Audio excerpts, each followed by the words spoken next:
Well, hello and welcome back to Piddle in the Marsh. And I did promise some time ago that when I eventually received my Class 59 from Revolution Trains, I would tell you about it. So, here we go. One Class 59 in Yeoman livery, 59001. And my impressions of it are, generally, it's an exceptional locomotive and it pulls exceptionally well.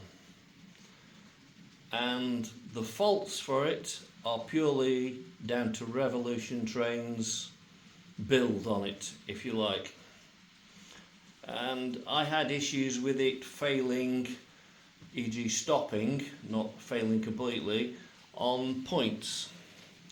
Certain ones, these ones, because of the curves that are required on here, I had to use Insul frog points from Pico, and the frog there caused it to die. Now the reason it died took me a while to find out, and the reason is very simple. Like a Dapol coach, it has, should we say, the contacts down each side.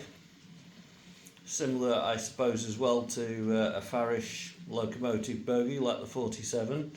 And with the Dapol and the Farish, they have the contacts constantly in touch with the wheels.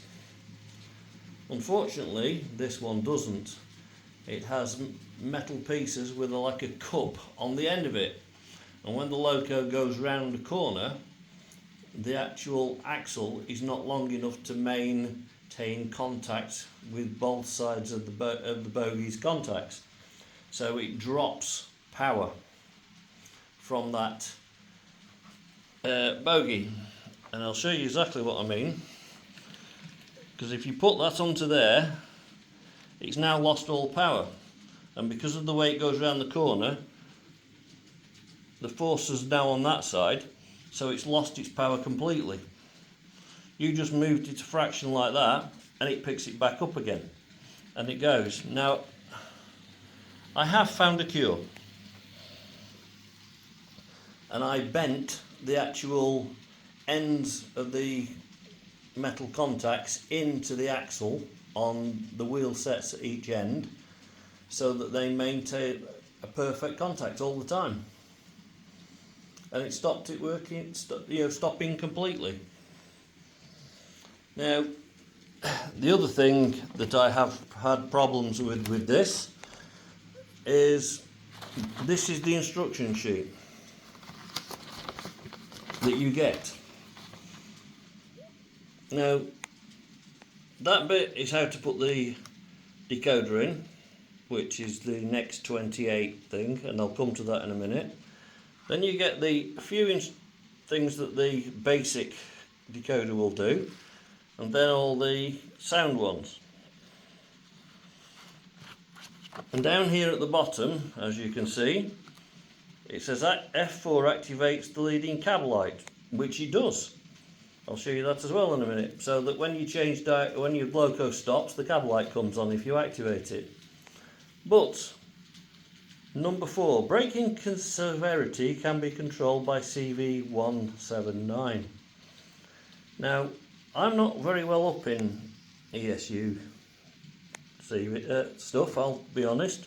I much prefer a Zimmo, as you all know, and to me CV179 does absolutely nothing.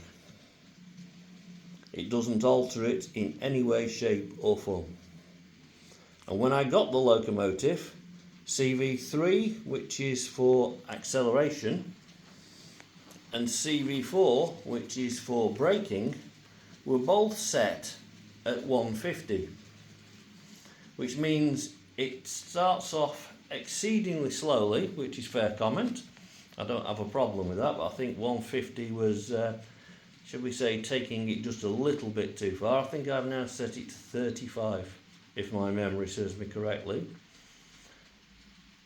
but with a loaded train behind it, 150 means even on this layout with a hill, it will nearly do a full circuit of the layout from turning the power off before it stops. So I've set CV4 to 3, and I can then slow it down and stop it near enough with the control of the normal way. Now I do believe that ESU have something called dynamic braking. I haven't found out how to operate it yet, and I have seriously tried to do that, but nobody seems to know. I did contact Revolution Trains to ask them, and it's to do with CVs 179 and 180. Gee, thanks lads, that's a real big help. There is nothing to tell me anywhere on the internet that I've found about it, and what is on there doesn't seem to respond to this decoder. So in my view, Revolution Trains, you'd have been better off sitting in an X18 in it that we all know how to work until it has had plenty of time to be used by other people and we can all work out how to use it. Because at the minute you provided absolutely zero information on how to use it and what it does. But having said that, as a locomotive, it is superb. Lights on the front, no problem at all. Nothing on the back. And if you F4, you got the cab lights on that on. And if you change direction, the cab light, as you see, comes on that side. Absolutely fine. Works really well. Now I'm going off the top of my head here, I can't remember all these. I think it was F6, no it wasn't, it was F7. That puts your lights on that end and red lights on that end for parking. Let me just consult the Bible because I can't remember what it was.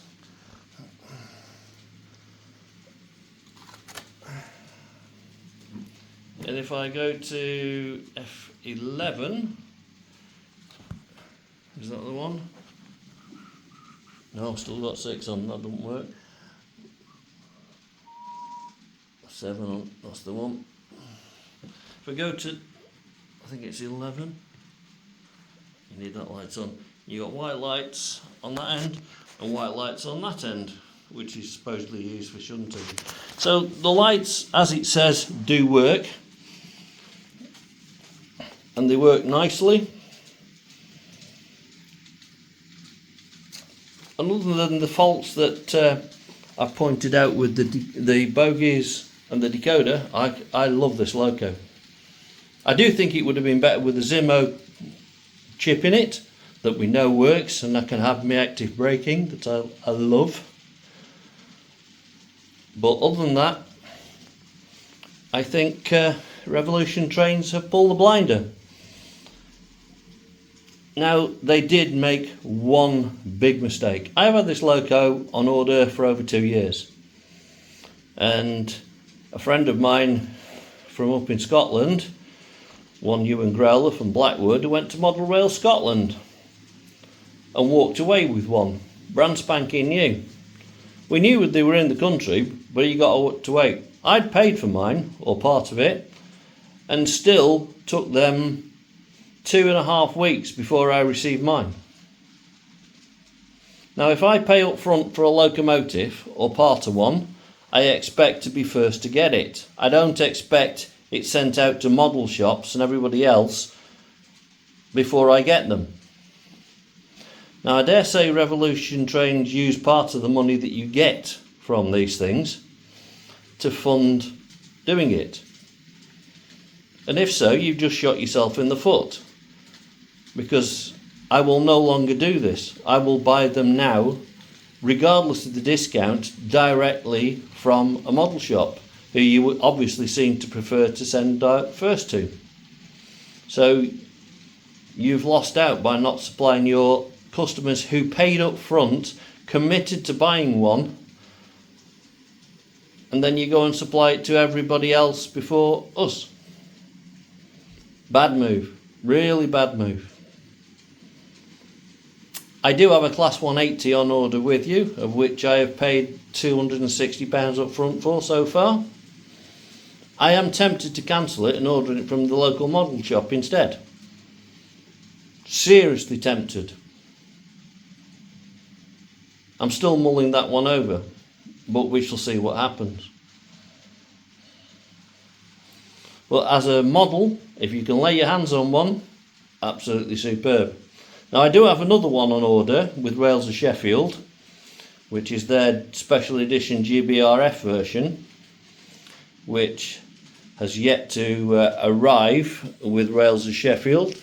Now whether that is down to Revolution trains sitting on them for weeks like they did with this version, or whether it's the fact that they're still in transit to this country from China, I don't know. Personally, I think it's time we started building these things back in this country.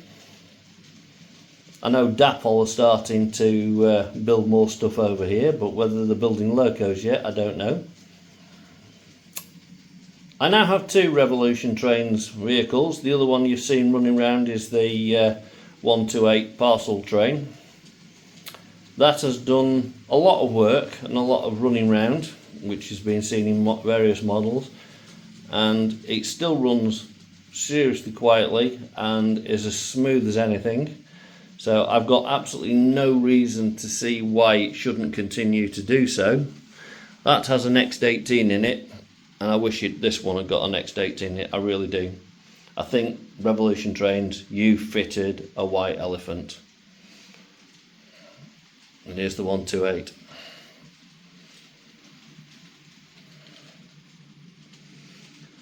So we'll hook it up to some of its wagons and we'll show it running around.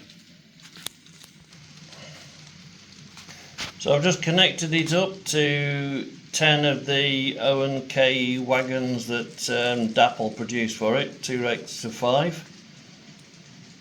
And it pulls them like it's not pulling anything at all. And the only vehicle I had that would actually pull them like this, because that's the bit that you see there, is actually an uphill gradient, was Dapol's Class 56.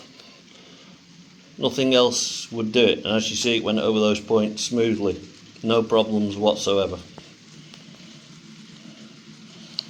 So Revolution Trains, I think you've done a great job, great detail, great paintwork. I just wish you put an X18 into it and not an ESU Next 28 as they're calling it. Be interesting to see if anybody else does it.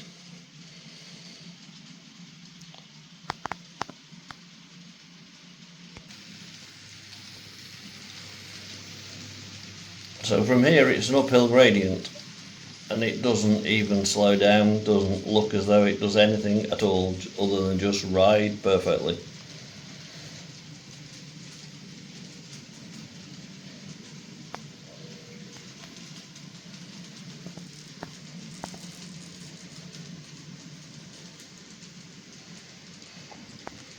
And those wagons from Dapol that it's pulling are heavy for end gauge.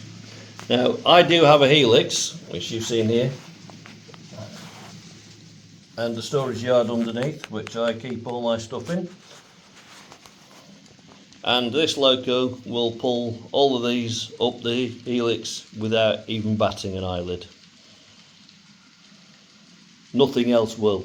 Even the 56 wouldn't do it. So I look forward to receiving my sound fitted one from Rails of Sheffield whenever it's supplied.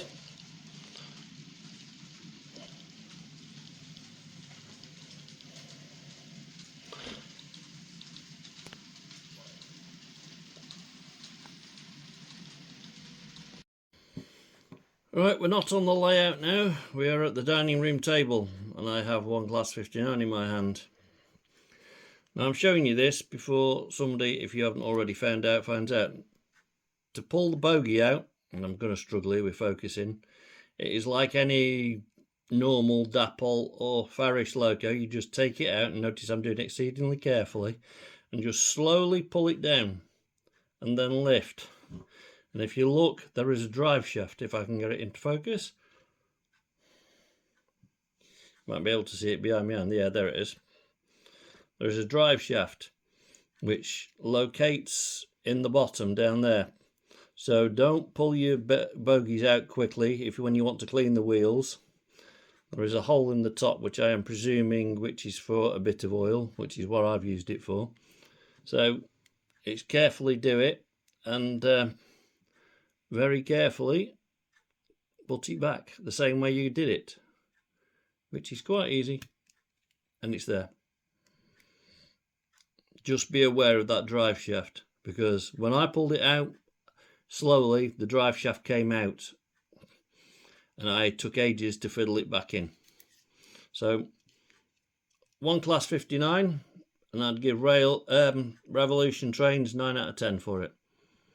The one point you're lacking is due to that damn chip and your bit of well, I suppose I could show you that. I'll try. I'll just pull that out again.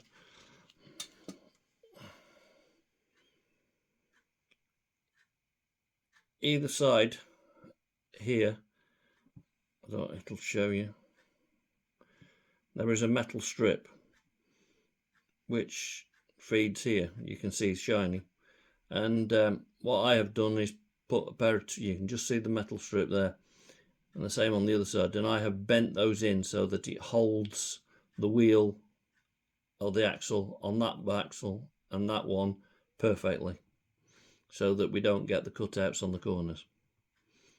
Hope that helps other people, and that's my view of the Class 59. See you again sometime. Bye.